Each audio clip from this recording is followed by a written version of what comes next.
So I decided to use, for the first time ever, some clear polyurethane.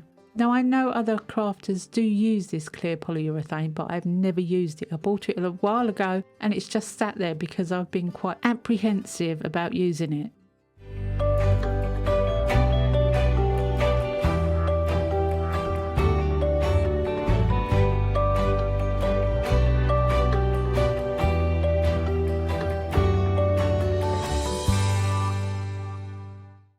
Hey, welcome back to my channel. It's Wendy here from Toonpish Crafts and I hope you're doing okay. Now, I do a lot of silicone inlays and it occurred to me when I got this mould, it's sort of quite a cheap mould. I think it came from Temu. I'll try and link it if I can. But it's got a lot of detail in it and I thought it would be really cool to make an inlay from the mould. So I'm going to have a go at making an inlay from the mould. Making the mould, making the inlay and maybe putting them together in one piece if I can find something big enough. So this is the silicone mould that I'm talking about. It's a heart mould, but it has quite a lot of detail in it. I think I got it from Temu, and if I did, I will link it in the description box below. I'm going to spray it with mould release. Just a little touch, just to help the silicone not stick to it. And I'm going to be using my go-to Let's Resin silicone. I do have a 10% discount code for Let's Resin and that will be in the description box below the video, together with all the links for everything I've used in this video. I've made up about 200 ml and I'm just gently pouring it into this mould. I'm doing this first because it's a clean mould and I want a clean silicone inlay. And I also need to know if this project is a waste of time and the silicone that sticks to the mould, because it could do. I'm using a micro brush just to go in and get rid of any stuck air that could happen in this mould, because you don't want little tiny bubbles in your silicone inlay. Now I did actually go on and make a second one. So I have two. And I did think to myself, maybe I could make a double heart, but the silicone inlay turned out so deep that I struggled to find a mould that would hold it. So about 5 hours later I could demould and I did struggle to find an edge, but as soon as I found the edge I could take the silicone out of this mould without any problem. It came out really lovely. It didn't have any adverse effects from the silicone release spray, and some silicone don't like silicone release spray. But I've got a lovely inlay from that, and as I said, I went on and made another one, and that single inlay will be on my website. But before I use it, I'm going to make the mould itself, and I thought I would use Dragon. Dragon is one of Emma's the Tiny Turners colours. It is a flake and it is full of different colours. This Dragon has so many colours to it, and I thought I would fill this mould up with Dragon and try not to cover the high parts. These are all the low parts of the mould. You do the low parts first so that the colour can fall into the low parts, and then you can clean off the higher parts if you need to. And I've covered it with Dragon and I'm going around with a very soft brush to burnish it into the mould and get a really nice flat surface. These flakes are not like the crunched up silver and gold flakes that you would normally buy. These are really easy to spread out, and the colour of Emma's flakes are immense. They are really fluffy and super thin, so spreading them out is quite simple, and the colours are all highly pigmented. And for those of you looking for a really nice red, Emma is searching for a red. And hopefully it will come. Not soon enough for me. Once I was happy with the lower coverage, then I'm going to do the higher parts in Nether. Nether is another one of Emma's colours. This is a mica type colour. It's a powder, not a flake. But again, a beautiful colour. Nether is a really, really blue purple. Absolutely gorgeous. And I've covered all the high parts with the Nether. By the way, I do apologise if you can hear cars in the background. We have all the windows open because it's hot. And you can see how 3D this mould now looks. Absolutely mesmerising to look at. It looks like some AI trickery to me. Now for quickness, I'm going to use the MB Fiberglass Polyurethane resin in black. And I've mixed up again about 180ml to 200ml. Can't remember exactly, but it's around there. But I didn't want to make too much in case it went off in the cup, because you've really got to be quite fast with this stuff. You only got 30 seconds to stir it and it starts going off really quickly, so you've got to get it in that mould. And to my surprise, I had exactly the right amount. I use a heat gun to get rid of any surface bubbles and then I leave it to cure. It only takes 40 minutes.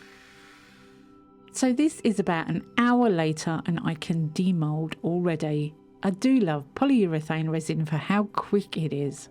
It comes out of the mould beautifully, although it doesn't pick up every part of the colour. And there is quite a lot of colour left in the mould, and that takes a really good clean.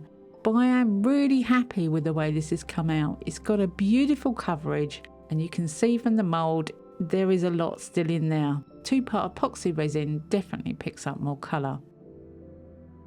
Now this mould is quite matte in a lot of places, and I wanted to give it a little bit more depth. You do get a little bit of a matte finish when you use flakes rather than a high shine, but you can definitely see the difference between the matte and the bobbly parts at the base and the semi-shimmer of the top parts. So I decided to use some 2-part epoxy resin and fill in those lower parts with some glossy clear resin. I've put it in a needle top bottle, taken the needle tip out, and you can clean these bottles out just with a little bit of isopropyl alcohol and a torn up baby wipe, and they can come up as good as new as well. And I'm using this needle top bottle without the needle just to put the little bit of resin in the lower parts of this to give it a little bit more depth and interest. I'm not going to use this as a coaster type thing. It's not going to end up as that. It's going to end up more of a wall art type of piece. I can imagine it covered in flowers, silk or artificial, or on a wooden plaque with a beautiful piece of writing attached to it. That's just the way my mind is working at this time. I'm not going to put that all in this video. It's just what I'm imagining I could use it with. As for the white plastic tray it's sitting on, that is something I'm trying out and will be in a future video. While that is queuing up, we're going to move on to the inlay. I've tidied up around the outside edge of this inlay, and I have put some glue around the outside edge as well. And I have here a red cake tray. That's all it is a very cheap silicone cake tray, which I have used before, but it is going to give me the depth that I need for this rather deep inlay. I'm going to use some Estoyo resin for this. Again, links will be in the description box below. I'm using the Estoyo resin AI mixer, which I absolutely love. I can set it up and just walk away. And I'm going to use some black Vista pigment. It's my go-to black pigment. It is jet black, it is silky smooth, and I absolutely love this pigment. It's the one I use all the time if I'm using black resin. But I don't have a discount code for Vista. I'm not affiliated. I just love their black. And all I'm going to do is pour the black resin around the outside of the heart. Now I have left the glue that I put on the back of this silicone inlay to cure. I've been trying out different types of glue, and I think this one so far has been the best, and I will go into more detail in a different video of explaining about this, because silicone really does not like glue. So all I've done is put the black around the outside of the heart, squirt it with isopropyl alcohol to get rid of any surface bubbles. Once that's cured up, I can now colour my inlay. I am using some isopropyl alcohol and some nether again from the Tiny Turner. And by using alcohol, you can dilute the colours and they become very liquidy, and you can paint with them. Now I came up with this idea many years ago, and actually if you go back and look at my second ever video, you can see where I am demonstrating this technique. Before I even thought about doing YouTube, I found that I could mix mica powder with isopropyl alcohol and you can paint it. Now it doesn't work in the same way, Of course it doesn't, and the more isopropyl alcohol you have with a colour, it becomes more water-like. But isopropyl alcohol evaporates and it will leave the mica powder exactly where it was. So I do the entire mould. On the base bits where it's bobbly, I clean up any messes with a cotton bud, give it a good squirt with isopropyl alcohol to clean those areas, and I let it dry out. There was a lot of alcohol in this, so it took about an hour. Well, I left it for about an hour, so it's completely dry. But I'll link that video in the top right hand corner for you to go and have a look at. It's the early days, it's a very cringeworthy video, but the technique is spot on. And then I started to use some poison. Now when I'm using the poison, I didn't add the poison into the alcohol. I mixed the poison colour with the alcohol on a silicone mat. And the amount of alcohol you mix determines how watery this mica is. So you can make it thicker and easier to manage. So I did a thicker consistency and coloured all the dots in with poison colour. Obviously this was a little time consuming, but I've got time at this point. Once I'd completed that, I wanted the rest of the mould coloured in with Starlight. Now if I had made this mixture too runny, it will run down into the base parts. So you have to be more careful with the high parts so it doesn't run down into the base parts if you're using the alcohol method. And you use it quite thick, which means you do have to keep adding powder and alcohol to get your mixture right. It is a little bit of a learning curve when you do this technique.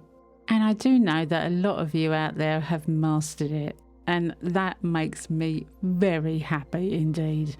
So keep on crafting. Once that's all done, I then coloured all the black with Inferno, which is one of Claire's favourite colours, and it's a gorgeous copper colour, and I thought that would set the whole thing off. It's a powder, but I really burnished it into the black and it's stunning. I mixed up some more Estoyo 2-part epoxy resin in clear, and I filled the entire piece in with clear resin. Now, because I've used the isopropyl alcohol method with the colours, you can get floating powder when doing this. So you've really got to make sure it's completely dry and you don't keep bothering the mould and moving it around, because the dust becomes flighty and will fly away. So I fill the entire thing in with the clear Estoyo resin.